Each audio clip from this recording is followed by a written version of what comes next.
સુરતથી મહત્વપૂર્ણ સમાચાર। સુરત ગ્રામ્ય વિસ્તારમાં સાયણથી સાયણ સુગર તરફ જતા માર્ગ પર આવેલી એક બરફ ફેક્ટરી પાસેથી પોલીસે વનસ્પતિજન્ય ગાંજાનો જથ્થો જપ્ત કર્યો છે। સાથે 3 જેટલા આરોપીઓને પણ ઝડપી પાડ્યા છે। પ્રાથમિક તપાસમાં જાણવા મળ્યું છે કે આ ઝડપાયેલા 3 આરોપીઓ ઓરિસ્સા રાજ્યના વતની છે। જો કે આ રેકેટમાં અન્ય 2 વ્યક્તિઓ પણ સામેલ હોવાનું જાણવા મળ્યું છે, જેમની સામે પોલીસે ગુનો નોંધી વોન્ટેડ જાહેર કર્યા છે। તેમણે શોધખોળ પણ તેજ કરી છે। એસઓજી પોલીસે આ કાર્યવાહી દરમિયાન ગાંજાના જથ્થા ઉપરાંત 3 મોબાઈલ ફોન, 2 મોટર સાયકલ પણ કબજે કરી છે, જેની કુલ કિંમત આશરે 2.15 લાખ રૂપિયા આપવામાં આવી રહી છે। પોલીસની પૂછપરછમાં બહાર આવ્યું છે કે આ ઝડપાયેલા ગાંજાનો જથ્થો સુરતના કીમ ખાતે આવેલા આશિયાના નગર વિસ્તારમાં રહેતા અકરમ શેખ નામના ઇસમને પહોંચાડવાનો હતો। પોલીસે ગાંજાના સ્ત્રોત અને તેના નેટવર્ક અંગે વધુ ઊંડાણપૂર્વક તપાસ હાથ ધરી છે।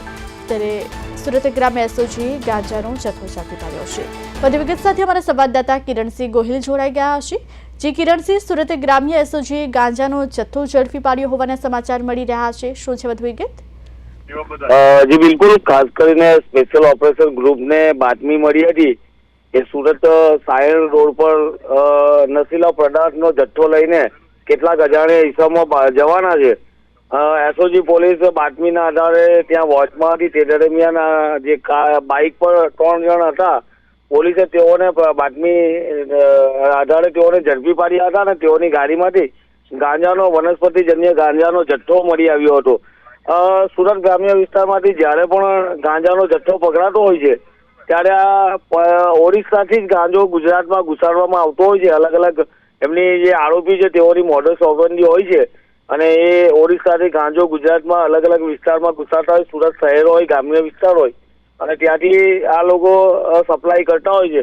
પોલીસે 3 આરોપીને ઝડપી પાડ્યા છે અને ગાંજો મોકલનાર અને ગાંજો મંગાવનારને વોન્ટેડ જાહેર કરી પોલીસ તપાસ કરી રહી છે। જી કિરણસિંહ, પોલીસ દ્વારા હવે કઈ દિશામાં આગળ તપાસ હાથ ધરવામાં આવી છે? જી ચોક્કસ, ખાસ કરીને સુરત ગ્રામ્ય એસઓજી પોલીસ સુરત ગ્રામ્ય વિસ્તારની અંદર મોટા પ્રમાણમાં નશીલો પદાર્થનો જથ્થો વારંવાર પકડતી હોય છે। ત્યારે ફરી એકવાર ગાંજાનો જથ્થો જે મળી આવ્યો છે, પોલીસે 2.15 લાખ 2 લાખથી વધુનો મુદ્દામાલ સાથે ગાંજો ઝડપી પાડ્યો છે અને હાલ પોલીસ છે તે તપાસ કરી રહી છે કે આ ગાંજાના નેટવર્કમાં અન્ય કેટલાક લોકો સામેલ છે। પોલીસ એ દિશામાં પણ તપાસ કરી રહી છે। જી કિરણસિંહ, સમગ્ર માહિતી આપવા બદલ આપનો આભાર। ત્યારે ગાંજાનો જથ્થો ઝડપી પાડવામાં આવ્યો છે। 2.15 લાખનો મુદ્દામાલ પોલીસે કબજો કર્યો છે।